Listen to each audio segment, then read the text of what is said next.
hour of 7 o'clock. We're into it, and it's Morning at NTV. That's the hashtag that we use on all social media platforms, that is Facebook and Twitter. If you want to join in on the conversation, if you have any questions, you can fall in and join the conversation as well. Now, the conversation when it comes to curriculums and school curriculums in this country has been ongoing for years.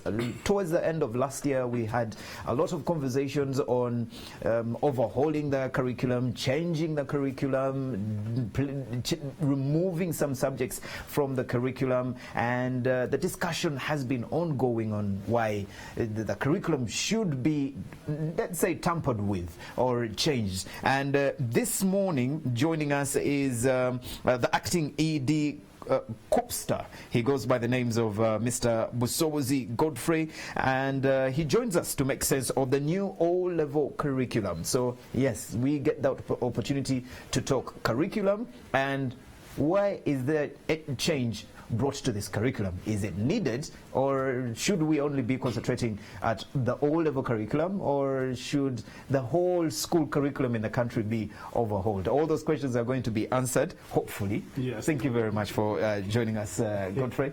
Now, Godfrey, the curriculum in this country is one that everyone has had its say. Yes. Everyone has had a say in this. Yes. Those that have gone through school, those that have not. We've had polls running in the country. We've had interviews. You'll get enough here at NTV. We've gone out and asked the people on the ground what they think of the curriculum, and the biggest percentage said the curriculum doesn't apply anymore. Yes, that is a statement of truth. But I don't speak for the ministry. Okay. And nor do I speak for the National Curriculum Development Center. Maybe begin by greeting viewers out there. Good morning. Yeah.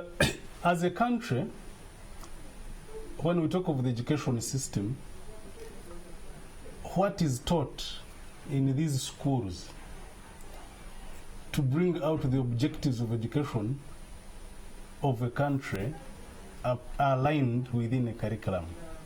Now, it varies from the pre-primary, primary, secondary, tertiary, and then university.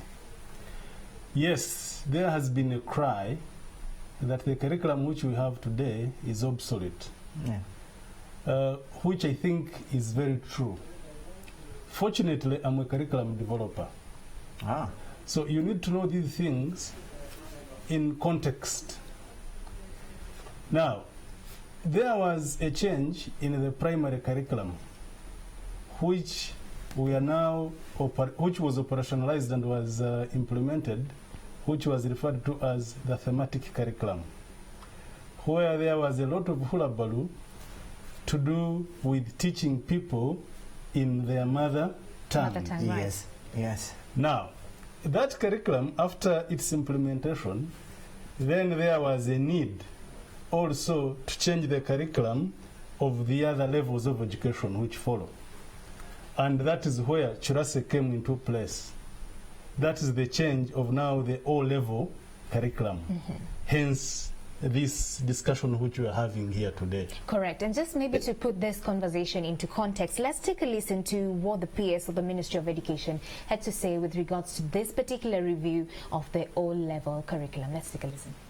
There has been an overload. Learners will spend so much time in class learning and less time on extracurricular activities that they need. We need to include values in the curriculum to emphasize values, but also to demystify courses. Students will be clocking off, getting out of class at 2:50 in the afternoon, and that would mean that the remaining time up to like 4, they can use it for extracurricular activities. Wow. We do have this, and I think the ministry is actually taking on this one. This time around, there's no looking back.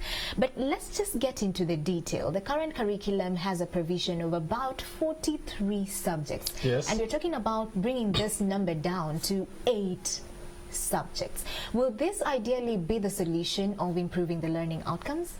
I need also to correct you on that, because let me put emphasis on examinable subjects. Correct.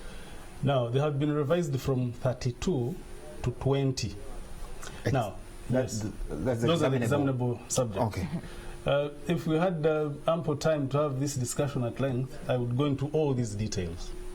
Now, what has happened was, as a country, for us educationists, we've been doing a lot of work behind the scenes, telling the powers that be that this system can no longer work, because now we have turned our education into passing exams.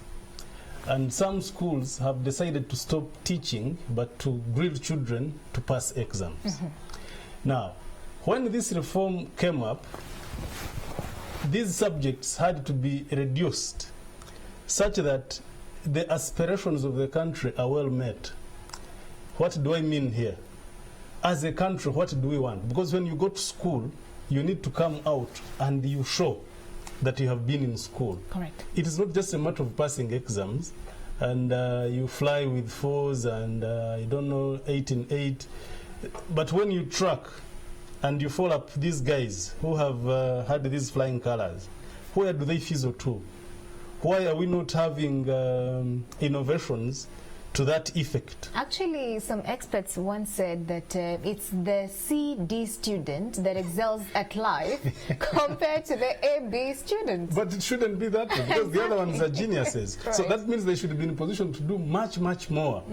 So that means then there is a problem within the education system. Right. Hence this. But let me ask you this question. Of course, we do have 5 categories in the current curriculum. Yeah. We're talking about sciences and mathematics. We're talking about languages, vocational subjects, physical education, geography, history, and religious subjects. Now, bringing this down to now we're going to the proposed, curriculum will have creative arts, mathematics, science, religious education, social sciences, technology, and enterprise, together with life education and languages. Yeah. Now, my question would be, if we want to see better learning outcomes, like you're saying, people who will go out in the job market and labor market and, showcase innovation, is just compressing those subjects enough, or also the implementation or the delivery mechanisms to have to change?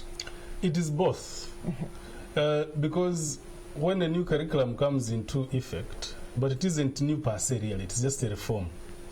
Because there is repeated content which was removed. Then remember, so many changes have taken place. For example, I don't know, at the time you were taught in school, did you learn about the Canadian prairies? Yes, we did. Yes. Do you still have the prairies today? Do you still need them to be taught?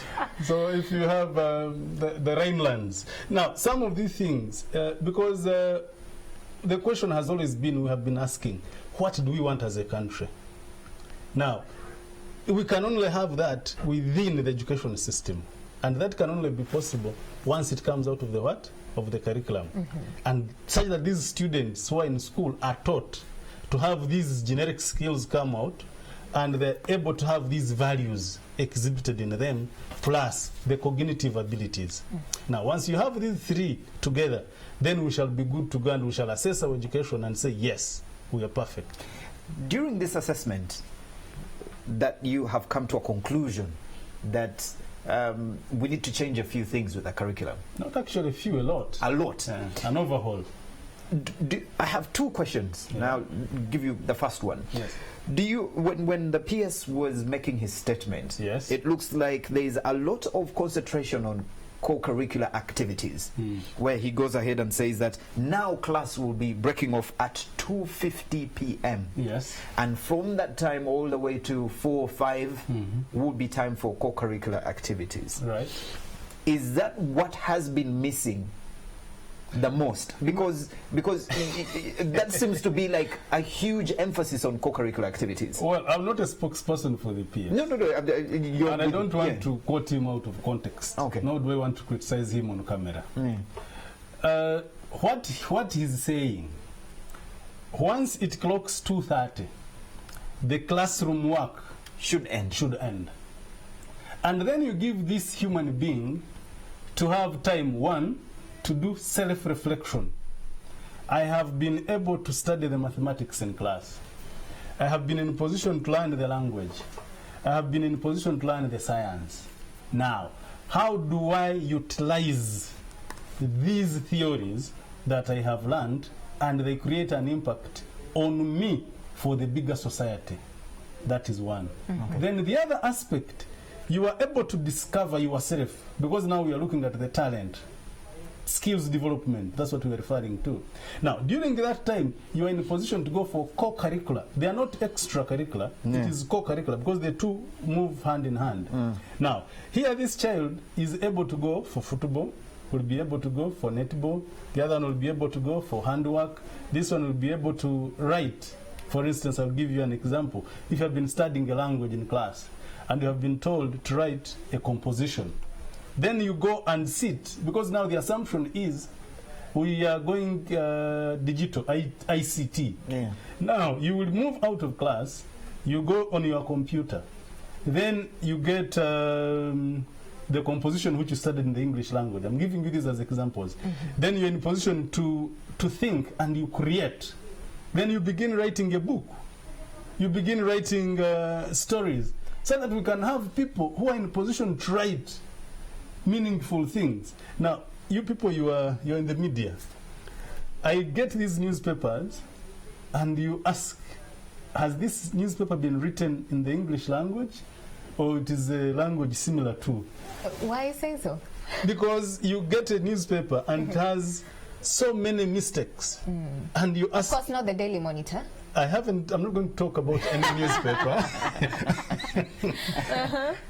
So that is the whole essence. Right. Because you should be in a position to have self-reflection, and then you are assisted to implement this theory to have the practical aspect come out of it. But let me ask you this question. Of course, since we got this particular, news that, the Ministry of Education wants to review the curriculum, people have been coming with, worries and questions, saying that now we're bringing down the hours of classroom learning to pretty much 6 hours, from 8:30 to about 2:30 to 50 p.m. in the afternoon.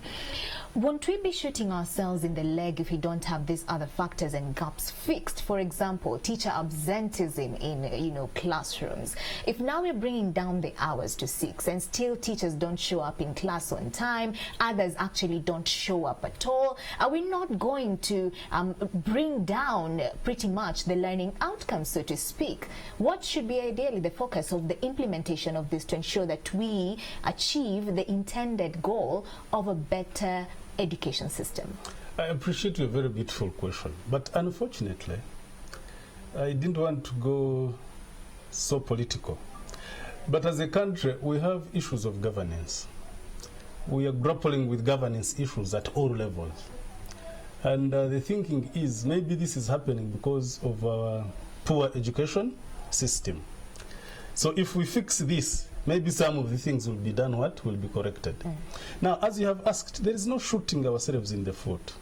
Ideally, that question should be answered by a technocrat from the ministry, but I will give you the answer because I have the answer. Correct. Now, the gaps which you are referring to, what is your basis of the gaps? Because you see, our mindset as parents, we are looking at my children passing with very flying colors, beautiful grades. But education is not all about passing with grades. You are exposed. Check the other people who we wish, who we want to be like, which we refer to the developed countries. Somebody will not necessarily have a degree or a certificate, but will excel in a particular field and go with that until the end. Correct. And will have a successful life. So here, you do not have to pass only exams as a superstar with flying colors, and you think that one defines your life. In my earlier submissions, I told you, even when you follow up these guys, they fizzle out. They become, let me not go into those details. So there is no shooting ourselves in the foot. This gap, which actually we are filling in the gap. Now, ask yourself, in the earlier days, when things would happen to the way how people wish them to happen, what was happening? People would start class 8:30 and they would break 3:30 for games and sports, 4:30 they go home. And things were happening. If I'm to go into details as a professional, you see, these brains of ours, they also need to have a rest. Because in stages of growth, your child, anyway, there are so many issues. Look at the nursery school child today. Right. You are taking her at school at 6 in the morning. What do you think is likely to happen to this child's brain by the time he or she finishes university and is age 25 and the brains have been loaded at that level without a break? Okay. There has been a cry by educationists, parents, everyone that is concerned and those that are not concerned about the choices that we are making. Now it looks like you've talked about the practical aspect of learning now. Yes. And everyone has said, well, we lack that. We are teaching, the kids are learning, they are passing, but when it comes to actual work after school, that is where the biggest problem is. That is the reason why we have very many unemployed youths today, because one, they are taught, but none of them is taught to work. Yes. Is this time from 2:30, 2:50 onwards going to cover that aspect? Ideally, yes. Because you see, as I have told you, when you finish the theory aspect, now let me use an example of ourselves here, because we're in the working class. Yes. Before you finish university, you get what they call internship placement. Why do we have that internship? It is for us to have the practical feel of what it means to be in the field of work. You understand? So equally, at that level, because now we are talking of the 4 years of school, you are in school, but you ask yourself, how relevant is this thing which you are studying going to be in your life? That is one angle. The other angle, when do you choose what you want to be? At what level? Okay. Because now, in the current situation in which we are in, we are reading to pass exams. And you parents are agitating, saying, read. You make sure that you have passed exams very well. Hey, how can you perform like this? But not all of us can be academicians. Give me a break. So, me, I want to be a footballer. I'm not going to toe the line of academics. Give me a break. Come on. Me, all I want to know how to get this theory, and I go in the garage and I start fixing this car. You're talking about the garage. Yes. The president has come out very many times. He says we need technical, practical. Yes. And then at another gathering somewhere else, he says we need more scientists. Yes. And then at another gathering somewhere, he says, well, we need more people in the technology world. Yes. So it looks like we are we not yet decided on what we want? Because there are three aspects to this. There's what we want or need as a nation. Yes. There's what is demanded over us by the continent. Yes. And the world stage. Yes. Because many people have said, well, we don't need to study that much technology because, well, we are not planning to go to the moon anytime soon. So really, we should go easy on the science. Excuse me. What would be wrong if one of our own went to the moon? Are you aware we have got Ugandans who work in NASA? Correct. Why do you think it is so? Why should we go for the lower aim and we don't go for the highest aim? You also have got to be a bit fair. Imagine yourself as the president of this country. As you always, I don't want to, I'm very, very careful with the language I use. This man is a visionary leader. He has that vision. Now, he gets frustrated because in his thinking, I would imagine, he wants to see us move to the next level. You remember the other famous talk of the Minister of Finance? Yeah. Now, if we are going to do a takeoff, what will take us to that takeoff? Now, before we reach at that angle, these systems must be put in place. Because now we seem to be touching everywhere and we're ending up touching nowhere. Do you think we should concentrate more on what we have here? Yes. Because, for example, we have oil in this country. Right. Don't you think we should put more emphasis on students learning on how to manage that oil, how to go to the oil wells and all that, other than looking at going to the moon, where clearly in this country we don't have that space as yet. This can be very interesting. Now you hear his discussion. you talk about the oil. Oil is just a minute component of the human society, especially for us as a country, what we want as a nation. You can't limit yourself to mere oil. Okay. That can't work. We need to expound more. Do you know that oil will be depleted at one time? Correct.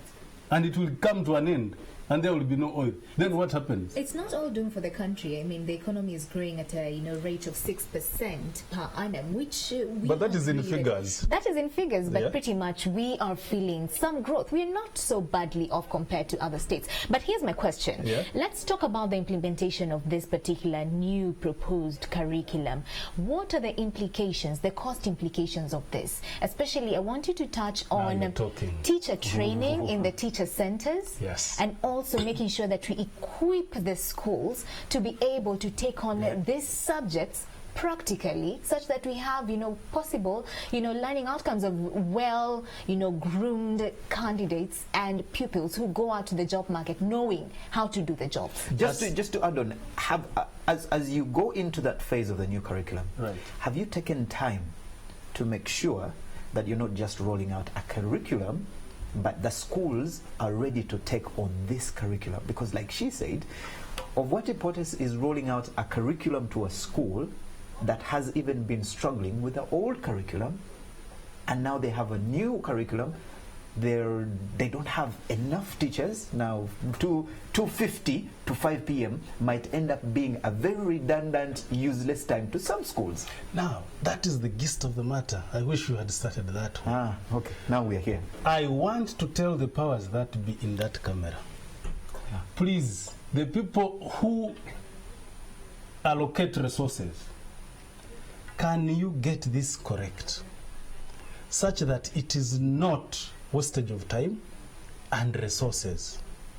If we are going to have this curriculum implemented, can we have the budget well thought out properly such that all these issues come up? For instance, do we have the teacher-pupil ratio clear?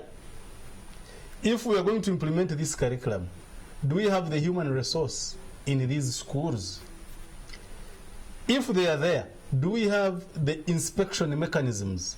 Has the money been allocated to carry all of this one? The other, which I talked about, the retooling of the teachers, Correct. Especially within these colleges, has it taken place? The other aspect is the mindset change. Have we transformed the minds of our teachers today who are implementing this curriculum? Have they accepted that the introduction of this is doable? Now, once we have that perfect, then we shall be good to go. But if we do not get these things right, then this will just be mere talk, as we are just talking, and there is no action that will take place. Your cry has been for the budget, but that cry can mostly appeal to government schools. Yes, now you're talking. What happens to private schools? Aren't you going to have a fight with school owners because you're asking them to meet a certain demand that they are not ready to meet, just as we wrap this up? Okay, now, in the Ministry of Education and Sports, we have got a department of private schools. Okay. Remember, I'm here representing that sector because I'm from the Coalition of Uganda Private School Teachers Association. Yeah. Now, one of the reasons why this body was founded, it is because we are seeing a lot of kavuyo, if I'm going to use that local language, within the private setup on how education is dispensed. Okay. So we try to improve on the standards within these private schools. Now, we hope we are going to work round the clock with the Ministry of Education and Sports, particularly within the Department of Private Schools, to see to it that what is done in the public school is exactly what is done within the private schools. Okay. Because now you realize that the public schools do something totally different, and the private schools also do totally something different. Okay. Now, we ask, what is the equilibrium? Okay. All right.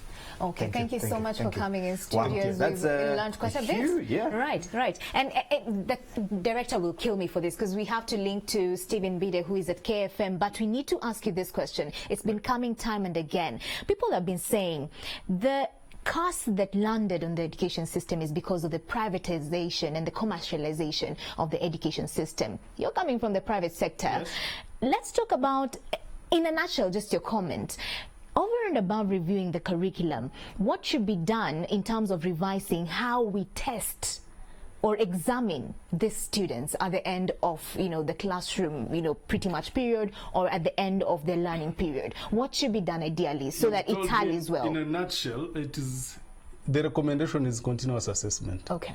That's the only way how we can get the results that we require. All right. Okay, in case you've just joined us, thank you for joining us. A very, very interesting conversation. I wish we had more time because this is education we're talking about, and this is the future of this nation. But we'll hopefully have another time and moment to have you in studio so that we can tackle another angle of the curriculum. And give an opportunity, yes. Yes, give an opportunity, we'll have you. But thank you very much for joining us, Mr. Musobozi Godfrey, who happens to be the acting ED Copster. Sounds a little bit fancy, but Coalition of Uganda Private Schools Teachers Association. Yeah. Thank you very much for joining us this morning. The conversation still goes on our social media platforms. The hashtag is morning@NTV. Please come in. We are the educated ones, so let's go in there and have our say on the new O-level curriculum. Now we're going to link to Stephen Bide, who is at KFM. There is a new morning crew in town on radio at 93 KFM, and Stephen Bide has the details. Stephen, good morning. Good morning, David, and just right as you've said, I'm here at Namuwongo, and of course this is 933 KFM. Of course the COP, who is not on the road right now, has been at least have been using the road coming from Serena at the NTV base. Of course I've used Ginger Road, industrial area, and coming right here at Namuwongo. Of course I should tell you, since the kids are out of school, the roads are so clear for you. You can just hit the road right now. But right now, let me take you inside the studios of 93 KFM, and that is Rita was just opened for me, and I want us to see the new combination. How good is it? How ready is it? How are they already mowing? Just bumping into them. They don't know that I'm here. And this is the 93 KFM studios, and the guys are ready. Yes, they're already having a good time. Yeah. And of course, this is Morning at NTV, but of course the 93 version. Morning at NTV and the morning version on the mighty breakfast. Okay, with Good morning with Brian and Maria. Marisa. When I was coming in, I had people saying Di Maria. Adventurous because the name is provocative. So the name is Maritza. I was about to call you Maria. Marisa. My grandma calls me Marisa. That's where the name comes from. But it's Marisa. But you have to say it in the accent. As if it's French. From Boucher. Marisa. Okay? But on air, it's Maritza.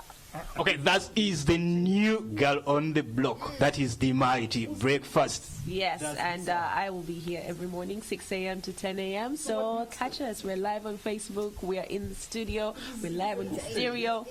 And we'll do what we do. If you don't understand Hakazungu, I'll be translating. It's like a bujingo from